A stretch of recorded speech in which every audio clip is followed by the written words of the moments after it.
नमस्कार, आपण पाहत आहात लोकांक्षा न्यूज.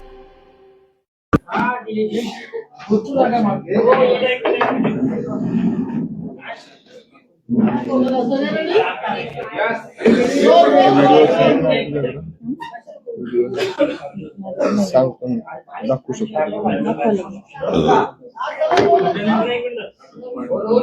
हॅलो, थोडं पाणी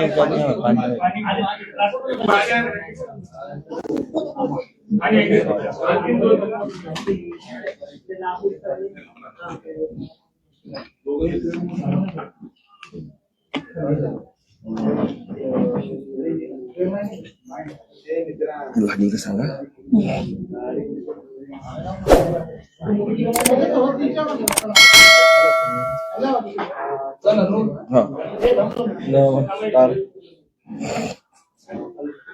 सायलेंट कर.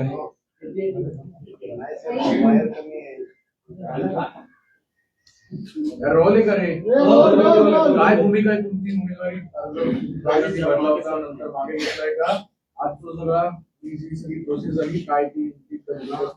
मी या सगळ्या प्रक्रियेमध्ये काही गोष्टी थोड्या सांगू इच्छितो. आमच्या दोघांचा विवाह झाला. दोघांची पक्षीय भूमिका तुम्ही सर्वांनी पाहिली. तुमच्या मीडिया प्रतिनिधींनी अतिशय प्रेम केलेलं आहे या सगळ्या संघर्षामध्ये. माझा संघर्ष टू व्हीलर पासून इथपर्यंत तुम्ही पाहिलाय. हिचा संघर्ष बाकी महाराष्ट्रातल्या मीडियाने पाहिलाय. परंतु हे तो असं होत असताना आम्ही प्रत्येक जण प्रत्येक भूमिकेशी प्रामाणिक राहिलो. आणि सोशल मीडियाचा बळी जो असतो तो बळी आज माझी पत्नी ठरलेली आहे. ते कसं, तर त्याचे व्हिडिओज मी तुम्हाला देऊ शकतो. जे शब्द माझ्या पत्नीचे नाहीत ते शब्द तिच्या तोंडामध्ये घातले गेले.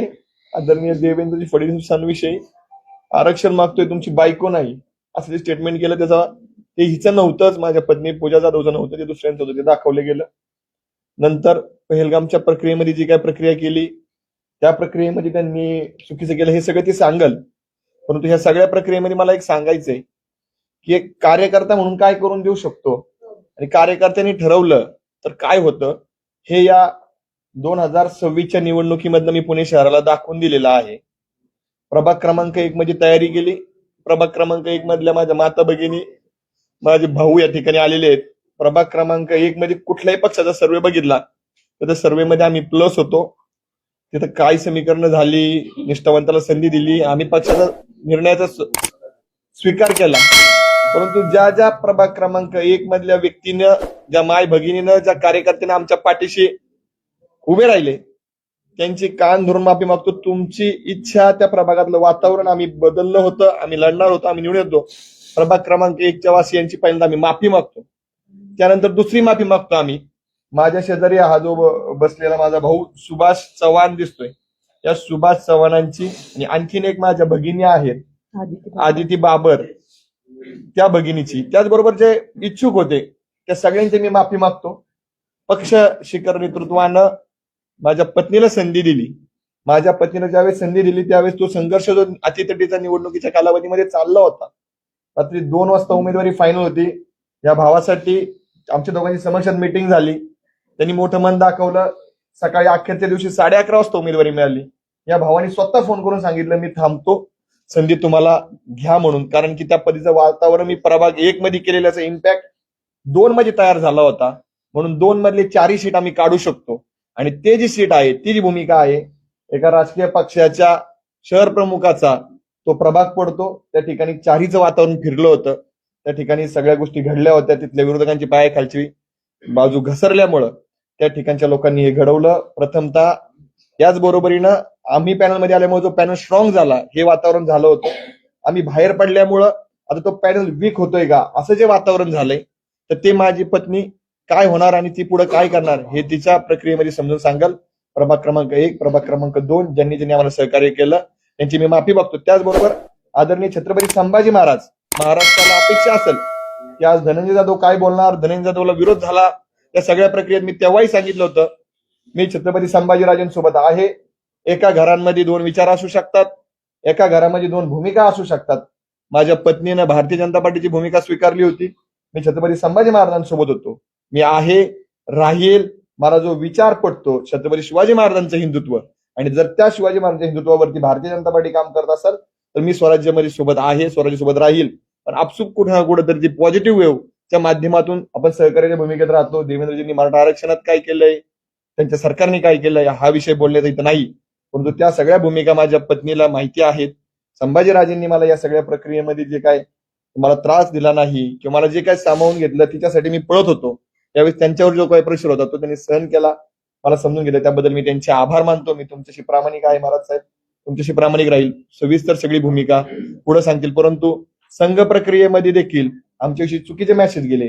त्या चुकीच्या मेसेज मध्ये आमच्या खऱ्या प्रतिक्रिया समाजासमोर येण्यामध्ये आमचे बंधू तुषारजी दामगुडे यांनी मोठी भूमिका, त्यांच्या अनेक सहकार्याने भूमिका पार पडली. त्याबद्दल मी त्यांचं देखील, आम्ही दोघं नवरा बायको आभार मानतो. तुम्ही खऱ्याच्या पाठीशी राहिलात, त्याचे पुरावे आपल्याकडे आहेत. ती पूजा तिच्या वक्तव्यामध्ये सांगेल. थँक्यू सर्वांची, कार्यकर्त्यांची मी माफी मागतो. हा लढा असाच चालू राहील. तुम्ही जे ताईच्या पाठीमागे राहणार, जे ताईच्या राहतील, जे माझ्यासोबत आहेत ते माझ्यासोबत राहतील. ताई, आजचा दिवस माझ्यासाठी खूप अवघड दिवस आहे. मला हे सगळं बोलत असताना माझा मागच्या 10-12 वर्षाचा संघर्ष आठवतोय. मी बीड जिल्ह्यातल्या गेवराई तालुक्यातल्या गोदाकाठच्या निरगाव या अत्यंत छोट्या गावामध्ये जन्मलेली मुलगी होते. माझ्या कुटुंबाला कुठलीही राजकीय पार्श्वभूमी नाही. माझे वडील साधे ग्रामपंचायतचे सदस्य सुद्धा नाही. पण मी जे शेतकऱ्यांसाठी काम करत होते त्याच्यामुळे मला वयाच्या 21व्या वर्षी पंचायत समिती सदस्य म्हणून त्या ठिकाणी निवडून दिलं गेलं. आणि मला शेतकऱ्यांच्या वेदना कळल्या, कारण की मी शेतकऱ्याच्या पोटची होते म्हणून. त्यानंतर मी शेतकऱ्यांसाठी अनेक आंदोलने केले. माझ्या वयामधल्या सगळ्याच मुली असतील ज्या वयामध्ये नटत फुटत असतात, त्या वयामध्ये मी हे सगळं बाजूला ठेवलं. सकाळी एकदा आयुष्यामध्ये आरशात पाहिलं की दुसऱ्या दिवशीपर्यंत मी आरशात सुद्धा पाहायचे नाही. पण शेतकऱ्यांसाठी मी माझं आयुष्य झोकून दिलं. आणि ऐन तारुण्यामध्ये 5 गुन्हे माझ्यावर अंगावर दाखल झाले. आणि खूप कमी वयामध्ये मला न्यायालयाची पायरी चढावी लागली. हे प्रत्येक कार्यकर्त्यांच्या आयुष्यात होत नाही. मी हे सगळं झगडत असताना आणि संघर्ष करत असताना अनेक कार्यकर्ते पाहिलेत की ज्यांना मोठं होता येत नाही, पदापर्यंत जाता येत नाही, निवडणुकीच्या यंत्रणेमध्ये काम करता येत नाही. पण मी नेहमीच महिलांचा, शेतकऱ्यांचा, शेतमजुरांचा आवाज बुलंद करण्याचं काम केलं. माझ्या खूप कमी वयामध्ये मी पोलिसांच्या लाटाकाटा खाल्ल्या. अक्षरशः मी ज्यावेळेस माझ्यावर गुन्हे दाखल व्हायचे त्यावेळेस मी पोलीस स्टेशनला 5-5 तास 2-2 दिवस मी संडास बाथरूमच्या बाहेर झोपलेली आहे. आणि अनेक वेळा न्यायालयामध्ये ज्यावेळेस आपण शेतकरी गुन्ह्यावर काम करतो तर त्यावेळेस ते वकिलाचे पैसे भरण्यासाठी, न्यायालयाचे पैसे भरण्यासाठी सुद्धा माझ्या खिशेमध्ये पैसे नसायचे. पण अशा परिस्थितीमध्ये त्यांचा आवाज बुलंद केला. माझ्या गेवराई तालुक्यातल्या कार्यकर्त्यांनी कधी माझ्याकडून वडापावची सुद्धा अपेक्षा केली नाही. मी बिनलग्नाची मुलगी होते. राजकारण घाणेरडं असतं असं म्हणतात, पण माझ्या बापाने एवढं मोठं दगड काळीच करून एवढ्या राजकारणामध्ये मला घातलं. पण मी सुद्धा तशी वागले आणि संघर्ष करत राहते. पुढे छत्रपती संभाजीराजांच्या आशीर्वादानं मराठा क्रांती मोर्चामध्ये आम्ही काम करत असताना संभाजीराजांनी आम्हाला एकत्रित आणलं आणि त्या ठिकाणी आमचं लग्न झालं.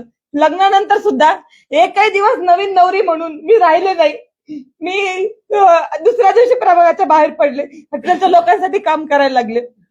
पण हे सगळं करत असताना माझ्याकडून चुका होतात. माझ्या आयुष्यामध्ये माझं पूर्ण आयुष्य शेतकरी विरुद्ध कारखानदार यांच्या संघर्षामध्ये गेलेलं आहे. आणि आज इथं मी खेड्यातली मुलगी शहरात आल्यानंतर 360 डिग्री मध्ये माझं आयुष्य पूर्ण चेंज झालेलं आहे. माझा लढा मागचा शेतकऱ्यांसाठी होता, पण या पुणे शहरामध्ये आणि या शहरामध्ये शेतकरीच नाहीत. तर ही मुवमेंट सगळी लक्ष घेण्यामध्ये माझ्याकडून काही चुका घडल्या असतील. लग्नानंतर आम्ही 20-23 दिवसानंतर काश्मीरला गेलेलो होतो. तिथं हल्ला झाला. अनेक आमच्यासारखे कपल त्या ठिकाणी रूम मध्ये बसले असतील, पण आम्हाला ते वेदना झाल्या. आमच्या रंगात रक्त चळवळ होती, संघर्ष होता. आम्ही घरातून बाहेर पडलो. महाराष्ट्रातल्या लोकांना प्रयत्न केले, त्यांना बाहेर काढलं, अनेकांना धीर दिला. आम्ही 8 दिवस थांबलो. लाल चौकामध्ये त्या ठिकाणी आंदोलन केलं. महाराष्ट्राचे मुख्यमंत्री आदरणीय देवेंद्रजी फडणवीस यांना व्हिडिओ कॉल केला. आणि ज्यावेळेस तो हल्ला झाला त्यावेळेस तो माझा व्हिडिओ व्हायरल झालेला तुम्ही बघतात. तो हल्ला झाल्यानंतर 1 तासामध्ये मी दिलेली ती प्रतिक्रिया होती. त्याच्यानंतर 2-4 तासामध्ये आम्ही जखमींना भेटलो.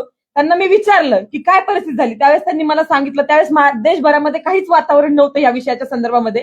त्यावेळेस मी ती क्लिप दिलेली होती, कारण की मला असं म्हणायचं होतं की दहशतवाद्यांना आपल्या देशामध्ये कुठेतरी हिंदू मुस्लिम करायचंय आणि आपल्या देशाची एक अखंडता ही मोडून काढायची आहे. आणि म्हणून मी त्या ठिकाणी तसं म्हटले. परंतु नंतर 3 तासानंतर वातावरण बदललं, प्रतिक्रिया यायला लागल्या जखमींच्या. आणि त्यावेळेस कळालं की खरंच त्यांना धर्म विचारून मारलं आलेलं होतं. परंतु वरच्या लेवलला पक्षाच्या मोठ्या मोठ्या घडामोडी घडत असतात, त्याचा विक्टीम मी झाले. आणि त्यानंतर तो व्हिडिओ एवढा पसरला की नंतर मी भूमिका सांगितली माझी की हो, पहलगामचा आणि काश्मीरचा हल्ला हा फक्त धर्म विचारूनच झालेला आहे. परंतु मी ज्या पॉवरफुली ती भूमिका मांडली ती पॉवरफुली नंतर खाली जाऊ शकली नाही, कारण की मीडियाच्या माध्यमातून निगेटिव्ह गोष्टीला जेवढं पसरलं जातं तेवढं पॉझिटिव्ह गोष्टीला पडावा दिला जात नाही. आणि त्याचा विक्टीम मी झाले. आणि सोशल मीडियाच्या माध्यमातून त्याचा विक्टीम मी झाले. आणि त्याच्यामुळे ही सगळी घटना घडली. माझी भूमिका तिथपर्यंत पोहोचू शकली नाही. अनेकांना गैरसमज निर्माण झाले. आज पुन्हा मी प्रभाग क्रमांक 1 आणि 2 ची तयारी करत असताना सहन होत नाही की सामान्य घरचे मुलं की हे इथपर्यंत जातायत, लढतायत, उमेदवारी आणतात, हे अनेकांना सहन होत नाही. आणि त्याच्यामुळे प्रभाग क्रमांक 2 मधले जे काही पूर्वीचे उमेदवार असतील, आमचे विरोधक असतील, ज्यांना पिढ्यानं पिढ्या राजकारण करायचंय, त्यांना हे सहन होत नाही की 8 महिन्यामधून आलेली मुलगी इथं राहुलजींचं पण सांगायचं राहील. या 8 महिन्यामध्ये एखादी मुलगी येते, भारतीय जनता पार्टीची उमेदवारी मिळवते. त्यांनी पूर्ण प्रकारे प्रभाग क्रमांक 2 मधून निगेटिव्ह व्हिडिओ बनवले. त्याचबरोबर मी मराठा आरक्षण चळवळीमध्ये काम करत असताना त्यावेळेस आम्हाला राज्याचे मुख्यमंत्री आदरणीय देवेंद्र फडणवीसांना मराठा समाजाच्या भावना व्यक्त करण्याची संधी भेटत होती. मुंबईमध्ये पहिल्यांदा मराठा क्रांती मोर्चा झाला, त्यावेळेस मी वयाचे 20व्या वर्षी असेल. त्या समाजाच्या भावना मी मुंबईच्या त्या स्टेजवर मांडल्या. त्यावेळेस माझ्याकडून समाजाच्या भावनेच्या व्यतिरिक्त आदरणीय देवेंद्रजी फडणवीस यांच्याबद्दल खालच्या भाषेमध्ये एकही शब्द बोलला गेला नव्हता. पण कुणीतरी एक मुलगी होती क्रांती मोर्चातली, तिच्या तोंडातून असं वाक्य गेलेलं आहे की देवेंद्र फडणवीस साहेब, मी मराठा आरक्षण मागते, तुमची बायको मागत नाही. तर हे वाक्य माझ्या तोंडातील नाही, हे वाक्य कुणीतरी इतर मुलीने बोललेलं आहे. परंतु आज ते माझ्या तोंड घशी पाडलेलं आहे आणि हे मीच बोलला सांगते. मी वारंवार सांगतेय की हे वाक्य माझं नाही, मी व्हिडिओ रिलीज करते. परंतु ही जी प्रभागातली टीम आहे विरोधकांची ट्रोलर्स करणारी, ही मोठ्या प्रमाणामध्ये फैलवत चाललेली, ह्याचा विक्टीम, ह्याचा बळी मी आज ठरलेलं आहे. मला सगळ्यांना एकच विनंती करायची की सामान्य कुटुंबातून येऊन हे करणं. राहुल गांधींचा एक फोटो माझ्यासोबत व्हायरल होतोय आणि मी कुठेतरी त्यांच्या मुवमेंटमध्ये आहे आणि भाजपमध्ये मला एंटर केलं असं पण पसरवलं जातंय. मी शेतकरी संघटनेत काम करत होते. राहुल गांधींचा व्हिडिओ बघा, आज पण माझ्या छातीला शेतकरी संघटनेचा बिल्ला आहे आणि मी त्यांच्याकडे घेऊन कापूस घेऊन गेलेले. माझ्या गावाकडून मी एसटीने राहुल गांधींना भेटण्यासाठी पोहोचले होते, कारण की ते मराठवाड्यात आलेले होते. एसटीने पोहोचून सकाळी 5:30 वाजता मी त्यांना गाठलं होतं आणि त्यांना सांगितलं होतं की आयात निर्यात धोरण हे कापसाचं बदललं पाहिजे, त्याच्यावर काम झालं पाहिजे, तर शेतकऱ्यांना कापसाला न्याय भेटेल, शेतकऱ्यांना भाव भेटेल. परंतु आज ते कापूस वगैरे सगळं सोडून दिलंय त्यांनी. फक्त त्यांनी काहीतरी व्हिडिओ व्हायरल करायचा, एखादं कुणाला तरी भेटतं, अशी खूप मोठी गँग मला वाटतं देशभरामध्ये झाली. याचं व्हिक्टीम सामान्य घरचे मुलं होतात. एक तर कार्यकर्ता कुणी आपल्या सामान्य घरात लढणारा तिथपर्यंत पोहोचत नाही. तिथपर्यंत पोहोचून धनाभाऊंचं लग्न झालं आणि त्याच्यानंतर मी तिथपर्यंत पोहोचू शकले. त्यांच्या आशीर्वादानं आणि त्यांच्या सगळ्या आजपर्यंतच्या केलेल्या कामामुळे मी तिथपर्यंत पोहोचू शकले. परंतु आणि सगळ्या सहकार्यांमुळे धनाभाऊंना ज्यांनी आजपर्यंत सहकार्य केलं त्यांच्यापर्यंत मी आज पोहोचू शकले. परंतु हे सगळं मोडीत काढण्यासाठी त्यांनी हे षडयंत्र केलेलं आहे. मला माहिती आहे की भारतीय जनता पार्टीने मोठ्या मनाने मला या प्रक्रियेमध्ये स्वीकारलं होतं. आणि ज्यावेळेस आपलं लग्न होतं त्यावेळेस हिंदू धर्म संस्कृतीमध्ये आपण पतीला देव मानतो. त्या ठिकाणी मी त्यांना देव मानून त्यांनी घेतलेला निर्णय हे त्यांच्या दोघांनी एकत्रितपणे विचार करून आम्ही भारतीय जनता पार्टीची पूर्ण आचारसंहिता असेल, त्यांचे नियम कानून असतील किंवा त्यांची एक ठेवण असेल, ती सगळी समजून घेऊनच मी भारतीय जनता पार्टीमध्ये प्रवेश केला होता. नेत्यांनी सुद्धा माझ्यावर विश्वास ठेवला आणि त्यांनी अनेक पक्ष देत नसतील उमेदवाऱ्या, परंतु भारतीय जनता पार्टीने माझं काम बघून, सर्वे बघून मला त्या ठिकाणी उमेदवारी दिली होती. असं इतर पक्षामध्ये होताना दिसत नाही. मी त्यांचे खूप खूप आभार मानते. परंतु कुठल्याही सामान्य कार्यकर्त्याचा जो 8x10च्या खोलीमधून येतो, धनाभाऊंचं 2017च्या पूर्वीचं आयुष्य बघा तुम्ही. 8x10च्या खोलीमध्ये धनाभाऊ मोठेचे झालेले आहेत.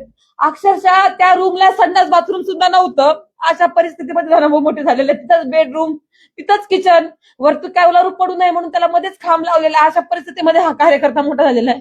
मग ह्या ट्रोलर्सला सगळ्यांना तुम्ही सहन करतात. मोठे मोठे लोक चुकतात. मी म्हणत नाही की मी चुकले नाही. पहलगामच्या प्रकरणामध्ये मी चुकले असेल, माफी पण मागितली, मी दिलगिरी व्यक्त केलेली आहे. अनेक मोठे मोठे लोक चुकतात, पण त्यांना तुम्ही ट्रोल करत नाही. तुमची शिक्षित बरोबर सामान्य माणसाचा बळी घेताना तुम्हाला एक पोस्ट टाकणं, संघर्ष करणं, गुन्हे दाखल करून घेणं याच्यापेक्षा खूप पलीकडचं असतं हे. जस्ट मोबाईल हातामध्ये घेऊन पोस्ट टाकणं, ती व्हायरल करणं एवढं सोपं हे आयुष्य नसतं. मुलीचं तरी कायमच नसतं. आणि मला असं वाटतं की ते तुम्ही सगळेजण केलं, तुम्ही यशस्वी झाला. माझ्याशिवाय दुसऱ्या कार्यकर्त्याचं तुम्ही बळी घेऊ नये. पण जसा माझा बळी गेलाय, मला जाणीव आहे की प्रभाग क्रमांक 1 मध्ये मी तयारी करत होते, पण प्रभाग क्रमांक 2 मध्ये ज्यावेळेस मला उमेदवारी भेटली त्यावेळेस सुभाष भाऊ चव्हाण असतील, माझी छोटी बहीण म्हणेल मी तिला, ती पण मी जशी बिना लग्नाची असताना राजकारण करत होते, बिना लग्नाची बापाच्या आधाराने राजकारण करणारी आदिती बाबर, तिला ही उमेदवारी भेटणार होती, पण ती मला भेटली. ती माझी बहिणीसारखी आहे, मी तिच्या वेदना कळू शकते. ती सुद्धा एका लढणाऱ्या बापाची मुलगी आहे. तिच्यावर माझ्याकडून अन्याय झाला, तिचे मी खूप खूप मागे मारते. पण भविष्य काळामध्ये जिथं कुठं मला यांना संधी देण्याचा प्रयत्न होईल त्यावेळेस मी सक्षमपणे माझा सगळा त्याग करून त्यांच्या पाठीशी उभा राहील. आज असं म्हणलं जाते की प्रभाग क्रमांक 2 मध्ये ह्यांना पॅनल कमकुवत करायचा होता म्हणून त्या ठिकाणी केलंय. पण मला त्या प्रत्येकाला सांगायचंय, मग राहुल दादा जाधव असतील, सुधीर वाघमोडे असतील आणि त्याचबरोबर आमच्या रेणुकाताई चलवादी असतील, या सगळ्यांना प्रभाग क्रमांक 2 मधल्या नागरिकांनी उचलून धरलं पाहिजे, यांच्या पाठीशी उभं राहिलं पाहिजे आणि यांना 15 तारखेला कमळ या चिन्हावर मतदान केलं पाहिजे. हे सगळं बाजूला सांगून मला एकच सगळ्यांना विनंती करायची आहे की मी भारतीय जनता पार्टीची आता कार्यकर्ता झालेली आहे, मी या पक्षामध्येच काम करणार आहे. सगळ्या संघ परिवाराने मला मोठ्या मनाने समजून घेतलं, अतिशय चांगली लोक आहेत ती, त्यांनी माझी भूमिका समजून घेतली आणि त्यांच्यासोबत मला काम करायचं. संघ परिवाराने मला समजून घेतलं आणि महाराष्ट्रामधल्या हिंदुत्ववादी संघटनांनी सुद्धा मला विनंती करायची की इथून पुढच्या काळामध्ये मला हिंदुत्वासाठी, मी स्वतः हिंदू आहे, हिंदुत्वासाठी मला काम करायचं, तुम्ही सगळ्यांनी मला सामावून घ्यावं. आणि खेड्यातली मुलगी आहे मी, चुकली असेल, शहरातल्या सगळ्या गोष्टी समजून घ्यायला मला वेळ लागेल, मी ते समजून घेईल, ही चळवळ समजून घेईल, संघ परिवार समजून घेईल, हिंदुत्व काय ते समजून घेईल आणि तुमच्या मार्गदर्शनाखाली इथून पुढच्या माझ्या आयुष्याची वाटचाल करेल. झालेल्या सगळ्या चुकांबद्दल मी माफी मागते आणि माझ्या शहरात आणि राज्यात त्याचबरोबर जिथं जिथं भारतीय जनता पार्टीच्या कार्यकर्त्यांना माझी गरज असेल तिथं मी जीवाचं रान करणार आहे.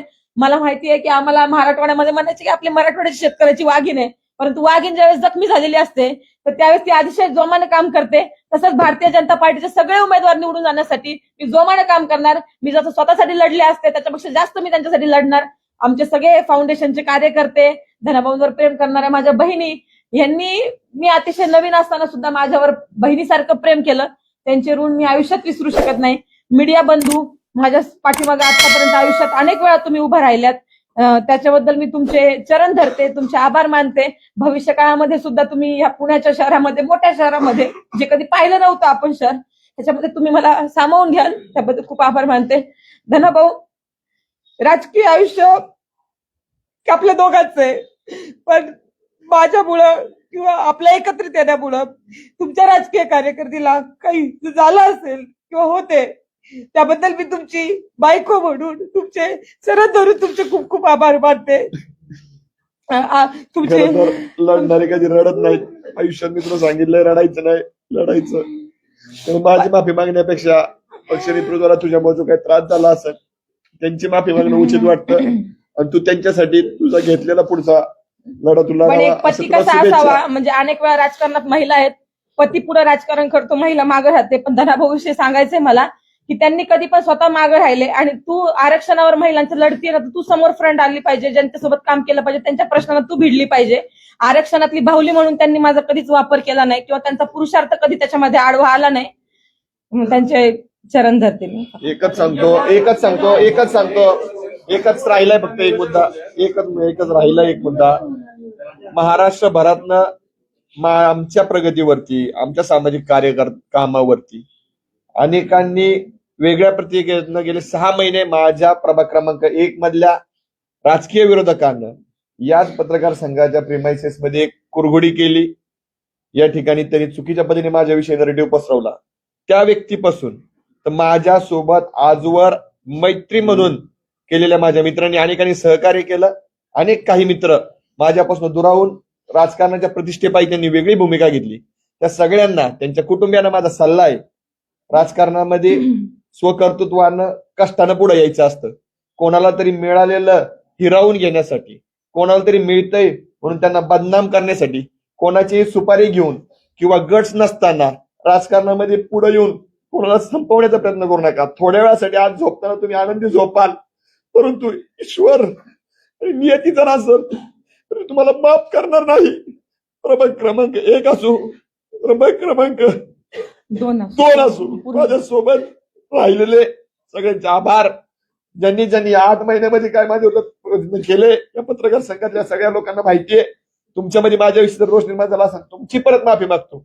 परंतु माझ्या बाबतीत जे घडलं ते कोणाच्या बाबतीत घडवण्यामध्ये समर्थन देऊ नका. ज्या 1 मधल्या व्यक्तीनं हे केलं त्याला 1 मधल्या लोकांनी पाडावं आणि 2 मधल्या लोकांनी पण केलं त्यांनाही पाडावं आणि 8च्या 8 कमळ त्या 2 प्रभागांमध्ये उमलावेत ही अपेक्षा व्यक्त करतो. जे चुकलेत त्या 2 महिन्यात त्या मित्रांना देखील सल्ला आहे, ज्यांनी मदत केली त्यांनाही सल्ला आहे. मी तुमचाच आहे, मी तुम्हाला काही दुजा भावाची वागणूक देणार नाही. पण परत काम करा आणि संधी मागा, कोणाच्या पाठीत खंजीर खुपसू नका. आता आम्ही लढणार नाही आहोत.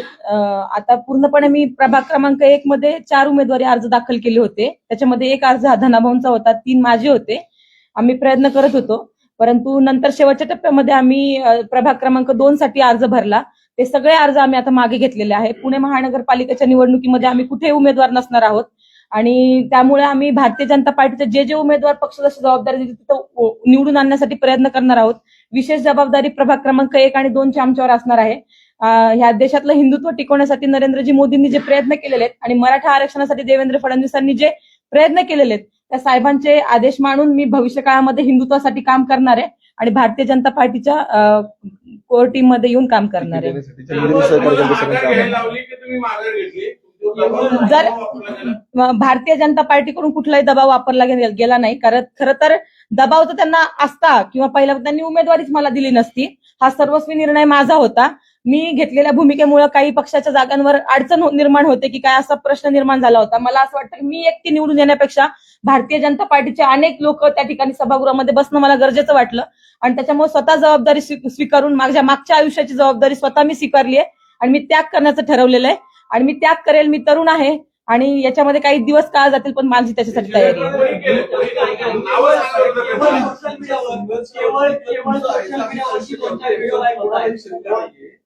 परत म्हटलं की मी सगळं ट्रोलर्स वरती टाकताय आता इतकं संघर्ष काय ह्याच्यावरती कोणाला शंका नाही. विषय असा आहे की ज्या पक्षाने तुम्हाला आता माघार घ्यायला लावली त्या पक्षात गेले 15, 20, 25 वर्ष कार्यकर्ते काम करतायत. ज्यावेळी त्यांना तिकीट मिळत नाही आणि 1-1.5 वर्षापूर्वी पक्षामध्ये आलेल्या व्यक्ती तिकीट मिळतं त्याचा रोष दिसतो. हा मूळ मुद्दा आहे. नाही, खरं तर भारतीय जनता पार्टीने ही आपल्याला उमेदवारी दिली होती. त्याच्यानंतर सर्वस्वी निर्णय हा माझ्यावर होता की काय करायचं काय नाही. तो आम्ही कुटुंबाने एकत्रित बसून आणि मला वाटतं कुटुंबाने नाही घेतला, आम्ही दोघांनी तो निर्णय घेतला. त्याच्यामध्ये कुठल्याही प्रकारचा दबाव आमच्यावर नव्हता. भारतीय जनता पार्टीने लढण्यासाठी आणि तो पॅनल स्ट्रॉंग होण्यासाठीच आम्हाला उमेदवारी दिलेली होती. त्याच्यामुळे त्यांच्यावर कुठलाही रोष नाही, दबाव नाही. परंतु मी त्यांचे खूप आभार मानते की 41 जणांचे तिकीट चांगल्या लोकांचे त्या ठिकाणी कापले गेलेले आहेत. तरी पण भारतीय जनता पार्टीने आमच्या कामावर विश्वास ठेवला, आमच्या दोघांवर विश्वास ठेवला. त्यांचे आभार आहेत आणि ते आभार मी आयुष्यभर विसरू शकत नाही. त्यांचे खूप खूप आभार. सोशल मीडियावरती 2-4 व्हिडिओ व्हायरल होत आहेत किंवा एखादा रेव्हेन्यू चेक केला जातोय आणि त्यामुळे तुम्ही उमेदवारी माग घेताय. कदाचित मतदारांनी वेगळा करून दिला असता, सोशल मीडियावरच्या गोष्टी वेगळ्या असतील आणि मतदान करताना लोक विचार वेगळा करत असतील. इतकी घाईघाईनी उमेदवारी अर्ज का मागे घेऊ वाटला तुम्हाला? नाही, खरं तर हा जो निर्णय होता तो मला का घ्यावा वाटला, कारण की प्रभाग क्रमांक 2 मध्ये तशी कंडिशन नव्हती. मी निवडून येणार होते, आमचे 4ही सीट निवडून येणार होते. प्रभाग क्रमांक 1 मध्ये सुद्धा तशी कंडिशन होती. परंतु आज आपण बघतोय की नरेंद्रजी मोदी जे निवडून आले देशामध्ये त्याच्यामध्ये सोशल मीडियाचा मोठा प्रभाव होता. आजची तरुण पिढी ही सोशल मीडियावर खूप भाळलेली आहे आणि तिथं वातावरण असं निर्माण होत होतं की हिंदुत्वाला कुठेतरी डॅमेज करण्यासाठी यांना घेतलंय का आणि ज्या एजेंड्यावर भारतीय जनता पार्टी लढते तोच एजेंडा जर आपण तिथं धक्का लावणार असेल, तो धक्का माझ्याकडून जर लागणार असेल तर असा डाग पक्षामध्ये प्रवेश करत असताना आणि वर्षाच्या पहिल्या दिवशी माझ्यावर नको होता मला आणि म्हणून मी हा निर्णय घेतलेला आहे. देवेंद्र फडणवीसांशी काही बोलणं झालं का तुमचं? कारण तुम्ही पक्षश्रेष्ठींनी कुठलाही दबाव आणला नाही म्हणताय. अर्ज मागं घेणं खूप मोठा निर्णय आहे. मी 65 जणांना उमेदवारी दिली त्यातला काही बोलणं झालं का वरिष्ठांशी काही बोलणं? अतिशय मोठ्या मनानं सांगतो, जरी पक्षीय प्रक्रिया वेगळी असली तरी तुम्हाला सर्वांना सर्वश्रुत आहे. आमच्या विवाहाला देवेंद्रजी होते, आमच्या विवाहाला शरदचंद्रजी पवार होते, आमच्या विवाहाला विरोधी पक्षनेते दानवे साहेब होते आणि असंख्य मंत्री होते. हे सांगायचं कारण असं की माझे अनेक राजकीय नेते मंडळींसोबत चांगले संपर्क आहेत. हा निर्णय होत असताना ज्यावेळी ती मुवमेंट अतिशय मोठ्या प्रमाणात वाढली तेव्हा पक्ष नेतृत्वाला जर त्रास होत असेल, पक्ष डॅमेज होत असेल तर या पुण्यनगरीचं चांगलं काम करणारं नेतृत्व म्हणजे आदरणीय मुरलीधर मोहोळ असतील, आमच्या वडगाव श्री विधानसभा मतदारसंघाचे जगदीशजी मोळीक असतील, त्याचबरोबर मंगेशदादा गोळे आमच्या त्या भागात काम करतात ते आहेत, शहर नेतृत्व अध्यक्ष सगळी मंडळी आहेत आणि देवेंद्रजी आहेत. या सगळ्या लोकांना स्वयंप्रेरणेनं आम्ही सांगितलं की आज रोजी तशा पद्धतीचा मेसेज माझ्याकडे आहे. ताईचं म्हणणं आहे पार्टी फर्स्ट, आम्ही थांबतो. माझा मोबाईल आता माझ्याकडे नाही. पार्टी फर्स्ट ती म्हणतीये. देवेंद्रजी तुमच्या चेहऱ्याला आमच्यामुळे जर डाग लागत असेल टॅग करणाऱ्या व्यक्तींना ते देवेंद्रजी आणि मुरलीधर मोहोळ या 2 लोकांनी निर्णय घेतला का म्हणून त्यांना टार्गेट केलं. परंतु आमचा निर्णय, जसं मला त्या दादांनी विचारलं की अनेकांची उमेदवारी कापल्या, तुम्हाला काय मिळाली, सर्व्हेमध्ये आमचं नाव होतं. सर्व्हेनुसार आम्ही भारतीय जनता पार्टीचे विचार स्वीकारले होते. आम्ही त्या भागामध्ये केलेलं हिंदुत्वाचं काम, अनेक यज्ञ महायज्ञांपासून तर लोकविकासाची कामं, 5 कोटींचा विकास निधी, पुण्यातला एकमेव उमेदवार असेल किंवा महाराष्ट्रातला एकमेव उमेदवार असेल, निवडणुकीच्या आधी 5 कोटींची विकास कामं या प्रभाग क्रमांक 1 ला मिळालेली आहेत. मित्रांनो, हे 5 कोटीची विकास कामं आणत असताना मला याच शासनाचं सहकार्य झालं होतं. त्यामुळे मी प्रभागामध्ये निवडून येण्याच्या क्रायटेरियामध्ये का आलो, ताई निवडून येण्याच्या क्रायटेरियामध्ये का आली, विकास कामं केली म्हणून, आणि ते शासनाचं बजेट होतं. एवढी मदत जर शासन आम्हाला निवडून येण्याच्या क्रायटेरियामध्ये येण्यासाठी करतंय, तर आम्ही स्वयंस्फूर्तीने त्यांना संपर्क केला. आम्ही त्यांना सांगितलं, आजही त्यांनी तुझ्या चुकीच्या व्हिडिओ व्हायरल करतात, ते चुकीचं घडतंय हे मला माहितीये, तुम्ही निर्णय घ्याल तो आम्हाला मान्य असेल, असं पक्ष नेतृत्वाने सांगितलं. पण स्वतः मी एक पत्नी कशी असावी, दुसऱ्यांवर अन्याय होऊ नये म्हणून माघार काय घ्यावी, हे या वाघिणीने दाखवलंय. मी माझ्या वतीनं, माझ्या मित्रांच्या वतीने तिचा आभार व्यक्त करतो, आणि आम्हाला कोणी दबाव टाकला मुद्दा नाही. असा आहे पूजा आणि धनंजय, तुम्ही एकटे नाहीत, परस्पर विरोधी भूमिकेतनं दुसऱ्या पक्षात गेलं. यापूर्वी अनेक लोकांनी वेगळी राजकीय भूमिका असतानाही भाजपमध्ये आल्यानंतर त्यांचं पुनर्वसन व्यवस्थित झाले. तुम्हाला दोघांनाच का टार्गेट केलेलं आहे, याच्यामध्ये कोण आहे, तुम्ही नावं घेऊन सांगा. भाजपच्या अंतर्गत अनेक प्रयत्न झाले, त्यांना काय टार्गेट केलं? मी स्पष्ट सांगतो, मी आता काल मी तक्रार केली, उत्तर देतो तुमचं. मी काल तक्रार केलेली आहे, मला प्रश्न कळाला, मी काल तक्रार केलेली आहे. पूर्णपणे प्रभाग क्रमांक 2 मध्ये fake narrative, fake media agency लावलेल्या आहेत. त्या एजन्सी कोणाच्या आहेत याचे पुरावे माझ्याकडे आहेत. शिवसेना 02 म्हणजे काय, तर शिवसेना प्रभाग क्रमांक 2, आणि त्या ठिकाणी कार्यकर्ता शिवसेनेचा तो टाकणारा नाहीच आहे. राष्ट्रवादी काँग्रेस पक्षाच्या कार्यकर्त्यांना पेड एजन्सी देऊन फेक अकाउंट खोललं आणि त्याच्यावरनं सुरुवात झाली. त्याच्या पुराव्यानिशी आम्ही तक्रार केली. म्हणजेच कोण, तर पुणे शहरातली राष्ट्रवादी काँग्रेस पार्टी, राष्ट्रवादी काँग्रेस पार्टीचे त्या भागातले सगळे नेतृत्व, सगळे उमेदवार, या सगळ्या मंडळींना त्या ठिकाणावरनं ते पेरायला सुरुवात केली. आणि नावं ही तुम्हाला सर्वांना माहिती आहेत. त्या भागातला माजी नगरसेवक असतील, त्या आदरणीय असतील माजी नगरसेवक, आताचे सगळे उमेदवार यांनी मिळून ते षडयंत्र केलं. संघाच्या प्रतिनिधींपर्यंत आम्ही ते पोहोचवलेलं आहे. त्यामुळं आम्ही बळी फक्त ठरलोय खोट्या ट्रोलरचा. परंतु कोणते ट्रोलर्स, तर प्रभाग क्रमांक 2चे. आणि त्यानंतर जसं पूजानी सांगितलं की तिची भूमिका पहिली गेली, दुसरी गेली नाही. आज अनेक मोठ्या मोठ्या मीडिया प्लॅटफॉर्मवरती आमच्याविषयी पहिल्या टप्प्यात निगेटिव्ह आलं, पण जेव्हा आमचे खुलाशाचे व्हिडिओ त्यांच्याकडे गेले, तर सर्व मीडिया पेजेसचे मी आभार मानतो. तरी नंतर आमची सकारात्मक भूमिका घेतली. पण आमच्याविषयी सकारात्मक वातावरण झाल्यानंतर सुद्धा आम्ही थांबायचा निर्णय घेतला. तो म्हणजे एका चेहऱ्यामुळं, एका नगरसेवक पदासाठी भारतीय जनता पार्टी सारख्या पक्षाला जर आमच्यामुळे वेदना होणार असतील, देवेंद्रजींना वेदना होणार असतील, मुरलीधर मोहोळांना वेदना होणार असतील, या सगळ्या गोष्टी झाल्यानंतर आज देखील ते आमच्या सोबत राहिले होते. आम्ही स्वयंस्फूर्तीने निर्णय घेतलाय, आणि तसा SMS माझ्या मोबाईलमध्ये आहे, मी तुम्हाला ते दाखवू शकतो. पण त्या खासगी गोष्टी आहेत आमच्या, त्यामुळे तुम्ही तेवढ्या गोष्टी ओपन करा असं विनंती करू नये. त्यामुळं तुम्हाला आणखीन काय विचारायचं विचारा. फक्त 2 अजित पवार राष्ट्रवादी. आम्ही खरं तर तुमच्या भावनेचा आदर करतो, पण तुम्ही असं म्हणतात की प्रस्थापित जे नेते आहेत त्यांचा मी बळी ठरलो. दुसरी गोष्ट म्हणजे आताच तुम्ही 8 महिन्यापूर्वी भाजपामध्ये प्रवेश केला पूजाताईंनी. निवडणूक होण्याच्या पूर्वी तुम्ही खरं तर 5,000 किलो मटण वाटलेलं होतं. त्या मटणाच्या जे पोस्टर लिहिलं, त्या पोस्टरवर एकीकडे मुरलीधर मोहोळचा फोटो होता, त्यामुळे दुसरीकडे तुमचा फोटो होता. म्हणजे तुमच्याच घरामध्ये 2 मतप्रवाह आहेत. आता तुम्ही म्हणतायत की मी स्वराज्य संघटनेसोबत आहे. नक्की तुम्ही स्वराज्य संघटनेसोबत आहात? मला अपेक्षित होता हा प्रश्न येणं, आणि हे जे राजकारण तेव्हा पण घडलं ते याच गोष्टीमुळे घडलं. तुम्हाला सर्वांना माहिती असेल, आमच्या भागातले, त्याचबरोबर पुणे शहराचे राष्ट्रवादी काँग्रेसचे शहर प्रमुख सुनील टिंगरे यांचा आखाड मेळावा हा अनेक वर्षांपासून पुणे शहरामध्ये चर्चेत असतो. लाखो रुपयांचा खर्च त्या आखाड मेळाव्याला होतो, आणि आखाड मेळाव्याला खर्च होत असताना माझी तेवढी कॅपॅसिटी नाही, पण स्पर्धा माझी त्या प्रभागामध्ये आहे. लाखो रुपये ते खर्च करू शकतात. त्या ठिकाणी चेहरे पाहून इन्व्हिटेशन दिलं जातं. त्यावेळेस मुंबईत मी असं म्हणू शकत नाही, पण अनेक चॅनलनी माझी व्हिडिओ केली होती, त्यात मी स्पष्ट मांडलं होतं, एका ठिकाणी लाखो करोड रुपये खर्च करून जर मेळावे होऊ शकतात, मटणावळी धाडल्या जाऊ शकतात, तर माझ्यासारखा छोटा कार्यकर्ता काय करू शकतो? झोपडपट्टीतल्या ज्यांना मटण मिळत नाही, चिकन मिळत नाही, त्यांना मी वाटलं. हो, त्या दिवशी माझी एक चूक झाली. पालखी मार्ग परतीचा ती पालखी सोहळा येणार होता, ती चूक झाली, त्याच्याविषयी मी दिलगिरी टाकली. पण तुम्ही चिकन का वाटलं? थांबवलं आम्ही. चिकन का वाटलं? त्याचं कारण म्हणजे त्या प्रभागामध्ये जी संस्कृती मटण वाटपाची, त्याचबरोबर त्या आखाड्याची जी राबवलेली आहे, त्या लोकांच्या सोबत माझी राजकारणाची स्पर्धा होती, म्हणजे पूजेची स्पर्धा होती. त्यामुळे तो उपक्रम घ्यावा लागला. त्याबद्दल देखील मी नंतर पोस्ट टाकून दिलगिरी व्यक्त केली. हे सगळं मूळ कारण जे जातंय मला चिकन का वाटावं लागलं तर हे मटणावळी घालतात म्हणून मला चिकन वाटावं लागलं. आणि त्यावेळी देखील मला वेगळ्या पद्धतीने ट्रोल केला गेला. परंतु अनेक मीडिया बांधवांनी माझ्या बाबतीमध्ये तिथं येऊन ज्यावेळेस सर्वेक्षण केलं त्यावेळेस माझी भूमिका खरी वाटली म्हणून लोकांनी मला ट्रोल केलं. पण ज्यांना खरं माहिती त्यांनी ट्रोल केलं नाही. हा सगळा बळी प्रभाग क्रमांक 2 प्रभाग क्रमांक 1 त्या ठिकाणच्या मंडळींकडनं घडलेला आहे. एक मधली मंडळी म्हणजे कोण तर त्या ठिकाणचा राष्ट्रवादीचे आत्ताचे नगरसेवक जे माझ्या विरोधात याच पत्रकार संघामध्ये एका व्यक्तीला येऊन याच पत्रकार संघाचं भाडं म्हणजे जे बिल असतं ते भरलेलं त्या व्यक्तीने त्या खिशातल्या पैशाने त्या एका व्यक्तीने याचं बिल भरलं. तो व्यक्ती त्याचबरोबर 2 नंबर प्रभागातले सगळी मंडळी ही सगळी आहेत. या पत्रकार बांधवांना देखील ते माहिती आहे की माझ्या विरोधामध्ये या कुरघोड्या केल्या. त्यामुळे हे सगळं घुमून फिरून तिथं येतं आणि याचं एकच प्रायचित्त माझ्या माध्यमातून मी फेडू शकतो. 2 नंबरच्या नागरिकांना मी सांगतो की त्या ठिकाणी वारंवार 30 लोक नगरसेवक होणार त्याच लोकांचे भाऊबंद नगरसेवकामध्ये येणार. आज तुम्ही आमच्यावरचा अन्याय सांगताय. तुम्ही त्या ठिकाणी पहा ना त्या 2 नंबर प्रभागामध्ये राष्ट्रवादी काँग्रेस पार्टीकडे इतर उमेदवार नव्हते का त्यांनी त्यांच्या भावांना चुलत भावांना उमेदवारी दिल्या याचं उत्तर तुम्ही असं आहे तुम्ही दोघं एकमेव नेते नाहीत की जे विरोधी विचारसरणीतनं भाजपमध्ये आलं.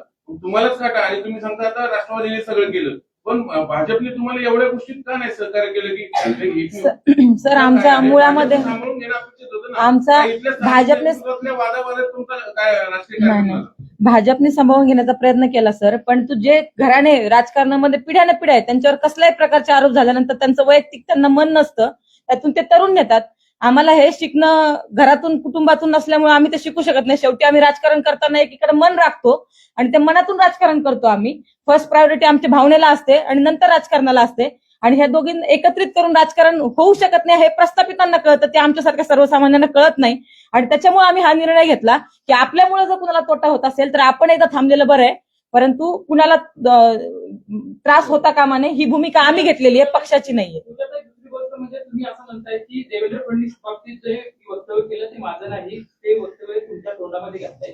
जी बोलणारी मुलगी होती मग ती कोण होती माझ्याकडे आहे ती माझ्याकडे आहे माझा मोबाईल जर असेल तर मला आज ज्यावेळेस माझ्याविषयी असं झालं ना तर त्यावेळेस मला एका जणांनी व्हॉट्सअपला टाकलंय की ताई खरं आहे तुमचं की ती मुलगी तुम्ही नाही आहात. तर ती परळी तालुक्यातली बीड जिल्ह्यातल्या परळी तालुक्यातली समथिंग साळुंके नावाची काहीतरी मुलगी आहे. माझा मोबाईल असेल साळुंके नावाची काहीतरी ती मुलगी आहे आणि त्या मुलीने ते सगळं केलेलं आहे. परंतु नंतर काय झालं मराठा आरक्षणामध्ये मुली नंतर संसारात लागल्या कारण की आम्ही सगळे त्यावेळेस अनमॅरिड होतो. नंतर मुली संसारामध्ये लागल्या परंतु माझी मुवमेंट चळवळीची मी चालू ठेवली त्याच्यामुळे त्या कालांतरानं महिला मागे पडल्या परंतु माझा चेहरा नेहमी नेहमी समोर येत राहिला आणि त्याच्यामुळे ती मुलगी मीच आहे की काय असं भासवलं गेलं ते माझ्या तोंडी घातलं गेलं असं तो विषय. पण मी असं बोललेली नाही. भूमिकेबद्दल आक्षेपच नाही. तुम्ही संघर्षशील आहात शेतकरी संघटनेत आलात ती तुमची भूमिका योग्यच होती. आजही तुम्ही त्याच्यावर ठाम असणं अपेक्षित आहे. तुम्ही पक्ष बदलला भूमिका बदलली सगळं ठीक आहे. मग भाजपने ह्या सगळ्या गोष्टी तुम्ही म्हणता खोटा आहे ते व्हिडिओ भाजपने ह्या गोष्टी काय सांभाळून घेतल्या किंवा तुम्हाला समजून बाबा माहिती आहे सगळं मग तुमचा बळी का दिला जातोय सगळ्या राजकारण. आम्ही ती संधी दिली नाही त्यांना. आम्ही निर्णय घेतला आमच्या कार्यकर्त्यांना संधी दिली नाही. आम्ही आमच्या नेतृत्वाला संधी दिली नाही. आम्ही निर्णय घेऊन टाकला की आम्ही आता या ठिकाणी थांबतोय.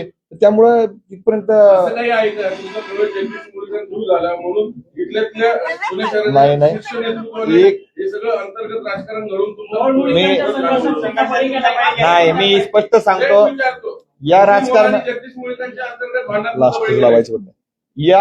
आम्ही एक असे उमेदवार असू मला असं वाटतं की या पुणे शहरामध्ये सर्वांनी या उमेदवाराला उमेदवारी द्या. 1 मध्ये कापली तरी 2 मध्ये द्या. सगळी नावं जर काढली तर सगळी जण फक्त या पुणे शहरात एकमेव व्यक्तीच्या पाठीशी उभी राहिली असतील ती म्हणजे पूजा मोरे.